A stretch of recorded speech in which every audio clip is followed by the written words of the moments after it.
levels make a difference. The orchestration by leaders at the top and the reformist zeal of division and subdivision superintendents and regional directors are particularly significant. The orchestration at the top is also very significant. Factors beyond DepEd control, and I think we have the DBM USEC here, include the DBM release of funds, its policy that within 1 month you have to liquidate the funds that are given to you, COA restrictions and LGU politicization of teacher hiring and deployment. On inertia and resistance to change, this is not true only for the Department of Education, which has to contend with so many more institutionally radical changes than we have to in UP. For my UP colleagues, just think about the RGEP, the adoption of the UP assessment tool, or the strong resistance to restructuring or scrapping colleges and departments or bringing them together. DepEd has active resistance as well. Consider the lobby of the district supervisors in both houses of Congress to restore their pre-SBM supervisory functions and prerogatives over school heads. This comes out as the amendment of the law, but it is actually that, which means bringing us back to the past. With all these constraints to reform, should we pin our hopes on BESRA and by extension on DepEd? Our answer is still a resounding yes. And some of you who are cynical might ask us why. BESRA is the most promising reform agenda we have ever developed. And wasting time reinventing the wheel with the coming of a new administration will make the country lag behind even more. Recall the narrowing of the window of opportunity to meet EFA and MDG goals. As to DepEd, there are enough reasons to critique the implementation of BESRA. However, to continuously harp on the DepEd problem and lose hope in the institution as stakeholders is akin to having a horse that is stuck in deep mud. We can choose to beat it even more to force it out, but it simply cannot force itself out. Or we can help it slowly get out of its predicament.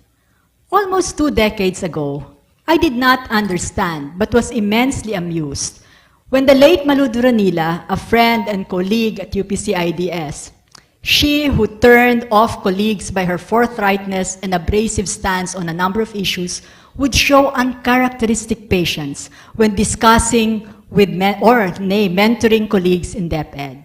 She would repeatedly explain to me, because we had long hours of talking, that while we can do all that we want for education, as academics, NGO workers, LGUs, even as members of the revolutionary movement, and now I will add the private sector that has organized itself around education, our combined efforts, no matter how concerted and brilliantly conceived, will not make as much dent on the future of poor Filipino children as the enlightened and vigorous efforts of DepEd because of its much wider reach.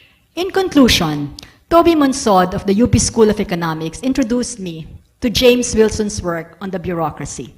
In this book, Wilson discussed 4 types of government agencies according to the extent of which outputs and outcomes are observable. Outputs are defined as the work the agency does on a day-to-day basis.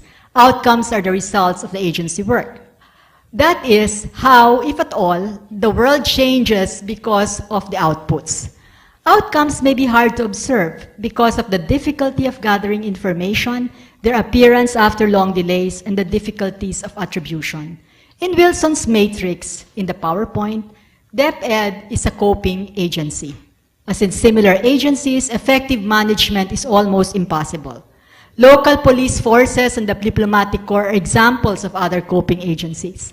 Management in such agencies has a strong incentive to focus effort on the most easily measured and controlled activities of the staff, lesson plans, attendance records, and forms completed.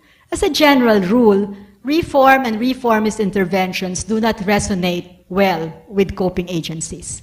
Craft agencies, on the other hand, include investigative, research, or engineering agencies. Although outputs are less observable, outcomes are more observable, thus making them goal-oriented rather than means-oriented. Craft agencies are likely to rely heavily on the ethos and sense of duty of the staff to motivate and control behavior, and can be procedurally self-regulating. Managers can evaluate and reward the staff on the basis of the results they have achieved. Transforming DepEd from a coping and reform-resistant institution into a dynamic and reformist craft agency is a major challenge at this juncture, when so much depends on it, whether DepEd knows it or not. Let me end by asking, if the belief that DepEd will morph into a craft agency is a matter of faith or hope. Years ago, when Malu Duranila was alive, I would tease her, saying that her self-proclaimed mission of walking with DepEd, those are her words, is a leap of faith. Now she must be laughing wherever her spirit is, because there are bits and pieces of evidence to think that as far as DepEd is concerned, walking fast, if not running the race, might just be feasible, and therefore a source of hope. Let me now call Dina, who will pull Alan and me back down to the ground by her grounded account of the redemptive promise of BESRA.